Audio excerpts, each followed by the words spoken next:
Рождение и смерть – две золотые точки, а между ними жизнь, упругая струна.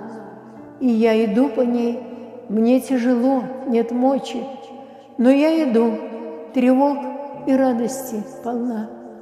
Как долго я жила с Родиной в разлуке, как долго я ждала ее вестей благих. И вот вернулась я, и кончились все муки. О, Родина моя, я здесь, у ног Твоих, и не нужны теперь мне наслаждения рая. Прижми к своей груди, утешь и успокой. Блажен, кто родился в чудесном этом крае. Блажен, кто здесь найдет последний свой покой.